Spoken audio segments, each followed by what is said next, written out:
So what if the most famous architectural blueprint in ancient history wasn't actually meant for a physical building at all? Right. Like, what if those incredibly specific measurements for, a legendary temple were, in reality, a highly advanced ancient schematic for the human brain? It completely upends how we typically interact with these ancient texts, doesn't it? I Hmm. mean, when we see a list of instructions for wood and stone and fabric, we naturally look outward. Yeah, exactly. But the lecture we're exploring in this deep dive, it demands that we look inward. It presents this diagnostic landscape of our own psychology. And that is our mission today. We are decoding a deeply complex, honestly, kind of mind-bending breakdown of ancient biblical metaphors.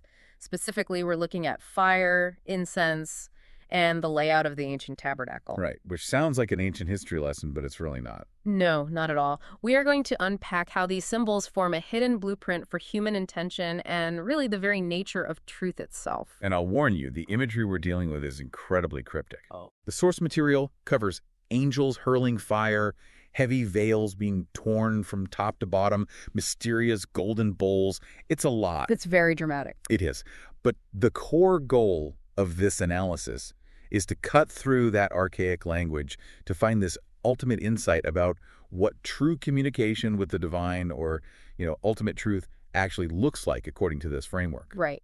And to get the most out of this, I want you, the listener, to view your own mind and your own heart as the sanctuary that this source is describing. That's a great way to approach it. We want you to consider how you process truth, and maybe more importantly, what kind of internal fire is driving your actions right now. Because the foundational rule of this entire source text is duality. In this specific symbolic language, every single element has two contrasting versions. It's like a light and a dark version. Exactly. And the most prominent example the text uses to illustrate this is fire. Yeah, the source goes into really heavy detail about this duality. It outlines God's fire, which represents ultimate truth, clarity, and righteous judgment. But in contrast, there is the devil's fire. And this represents falsehood, torment, and corrupted information. Like, the text pulls an image from Revelation 9, describing smoke rising up out of a bottomless pit to represent this toxic, destructive fire. You have to notice the mechanism at play here. The element itself, the fire, is exactly the same in both scenarios. Right, fire is just fire. Exactly. Yeah. What changes the source and the psychological effect? Like, is this heat coming from a place of illuminating truth, or is it billowing out of an endless void of falsehood? Well, and the speaker in our transcript actually brings up a rather striking, honestly kind of jarring image to illustrate that difference. Oh, yeah, the roasting part. Yes. They point to Revelation 16, where an angel pours out a bowl on the sun, and the sun starts scorching people with fire. And the source asks the audience, are they roasting sheep, or are they roasting humans? It's such a wild question to just throw out there. It really is. Because right away, the imagery shifts from something comforting, like a campfire, to something just agonizing. It's meant to symbolize deep psychological or spiritual torment. Yeah. But what really caught my attention was how the text explores the duality of the sun itself. It references that famous parable of the sower in Matthew 13. Right, the seed that falls on the rocky ground. Exactly. So let's look at the mechanics of that for a second. The seed sprouts really quickly, but because it has no deep roots, the sun comes up and completely scorches it until it withers away. Which is a brilliant analogy. It is. Think about that as an analogy for information. The exact same light, the exact same objective truth can either help you grow if you have the right foundation, or it can completely burn you out and destroy you. It all depends on the soil of your mind. Yeah, the reception of the information defines the nature of the fire. Right. A bad fire or a scorching sun isn't a different physical phenomenon in this framework. It represents a destructive reaction to the truth. That makes a lot of sense. If a person's psychological foundation is shallow, or if it's built on self-deception, encountering objective truth doesn't enlighten them. It torments them. Wow.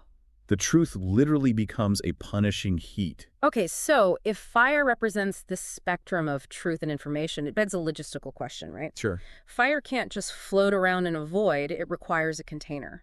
So where is all this metaphorical fire actually held? And this is where the text makes a massive metaphorical leap. It identifies human beings as the vessels. We are the containers. Okay. The source notes that these vessels can be made of, wood, clay, silver, or gold, which represents different states of refinement. But according to the text, when a human vessel holds the fire of the word-like, when they actually internalize this divine truth, they don't just remain a static cup or a bowl. Right, they ignite. Yes, they ignite. The specific term the text uses is that they become an incense burner, a golden censer. And understanding that completely changes the reading of apocalyptic literature. Oh, totally. I mean, the source provides this brilliant dissection of Revelation 8 to prove this exact point. I found this part incredibly illuminating. So Revelation 8 describes an angel taking a golden censer, filling it with fire from the heavenly altar, and just throwing it down to the earth. Right. And the immediate result is complete chaos. You've got thunder, lightning, loud noises, earthquakes.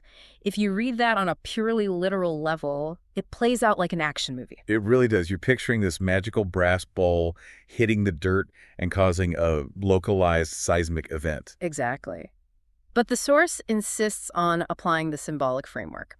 If a vessel containing fire is a human being holding the truth, then this golden censer cannot be a piece of metal. Right, it's a person. It is a person. The golden censer thrown to the earth is a metaphor for a human being armed with profound disruptive truth. Just consider the implications of that shift in perspective for a second. Yeah. You're no longer visualizing a fantasy story about a magic bowl falling from the sky. You are seeing a person entering the world, fully embodying unyielding truth. And when that kind of person speaks or acts, it causes a metaphorical earthquake. The thunder and lightning represent the societal reverberations. Exactly. It's undeniable truth colliding with a world built on falsehoods. Think of historical figures who sparked massive paradigm shifts, right?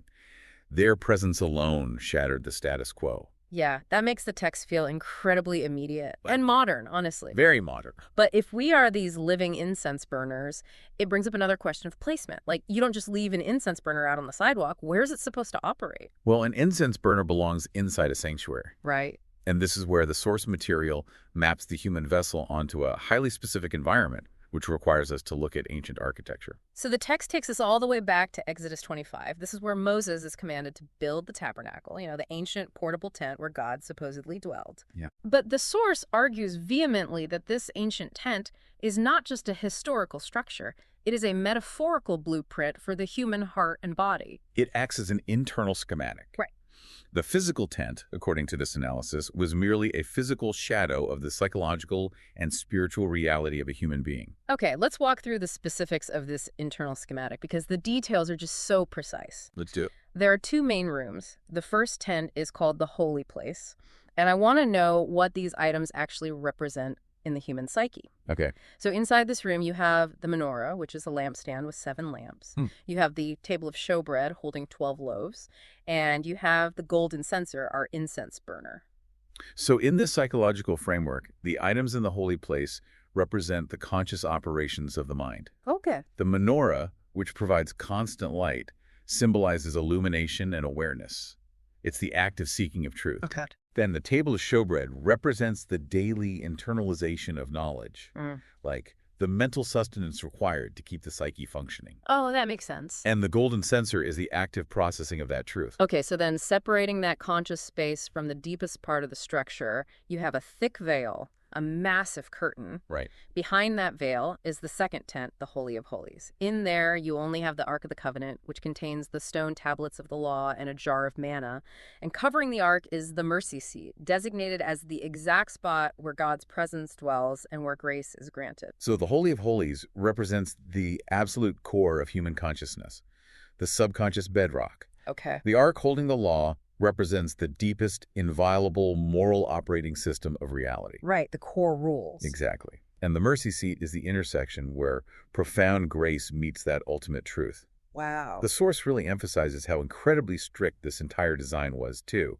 God showed Moses a precise pattern on the mountain, and Moses was commanded to follow it down to the millimeter. Yeah, I was thinking about why the rules are so rigid here. It actually reminded me of building a really complex piece of IKEA furniture. Oh, okay.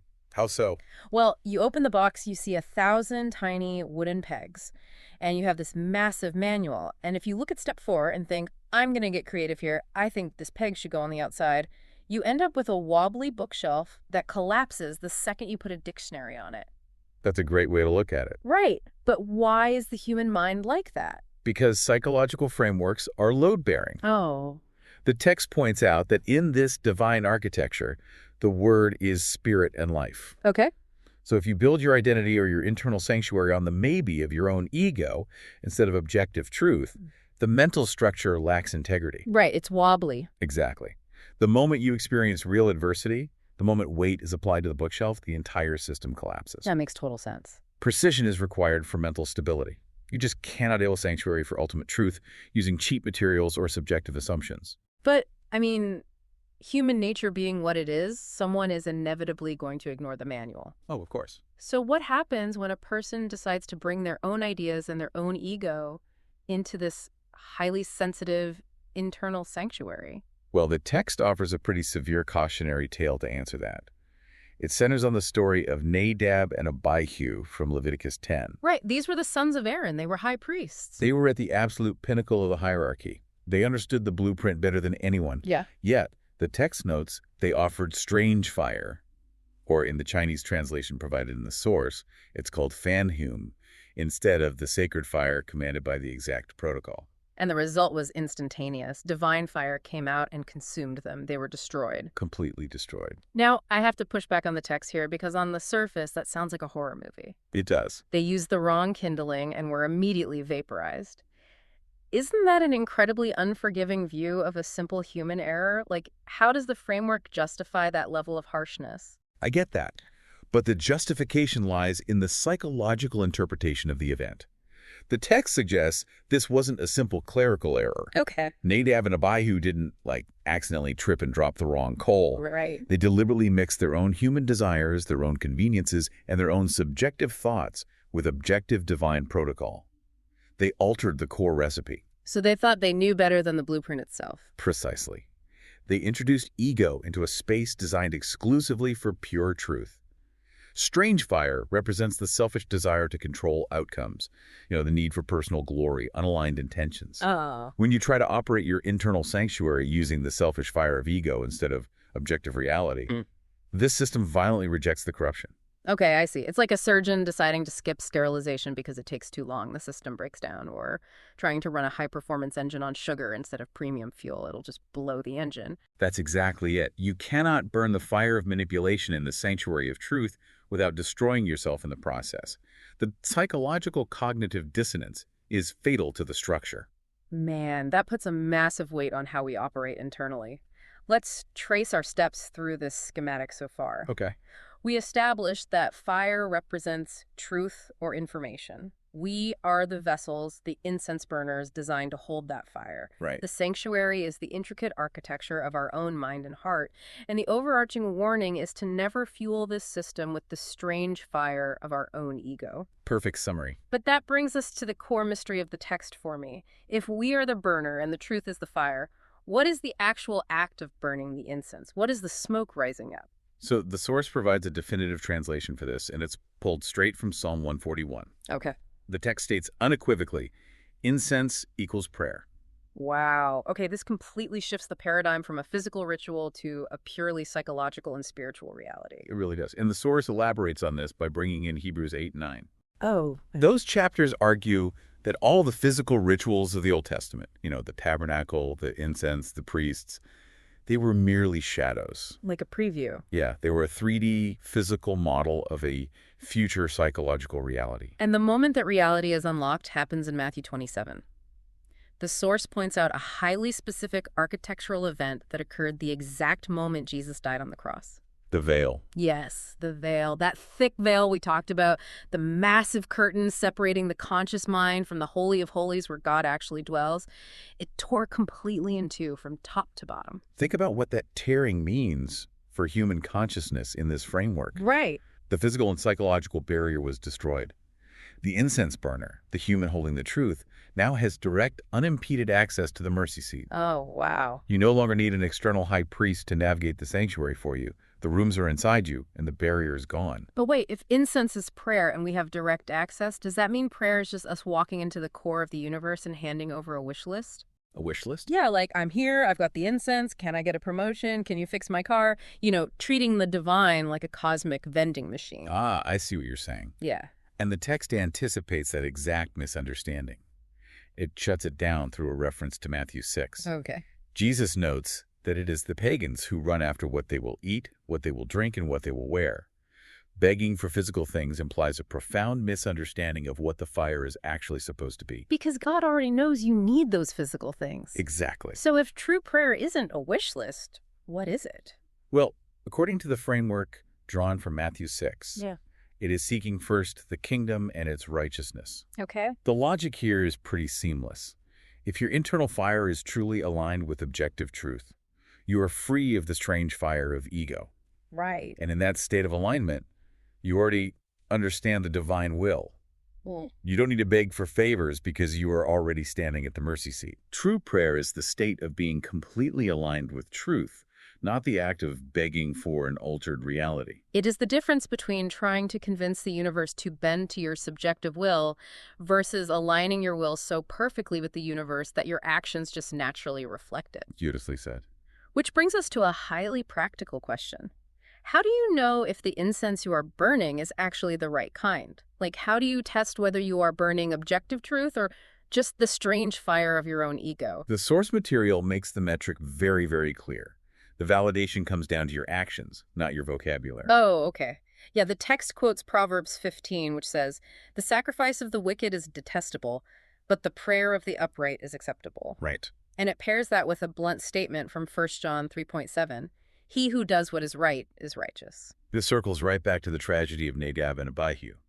You cannot fake the state of your inner sanctuary. Right. Words are merely the smoke of the internal fire. The source makes a fascinating, honestly, almost chilling observation about this.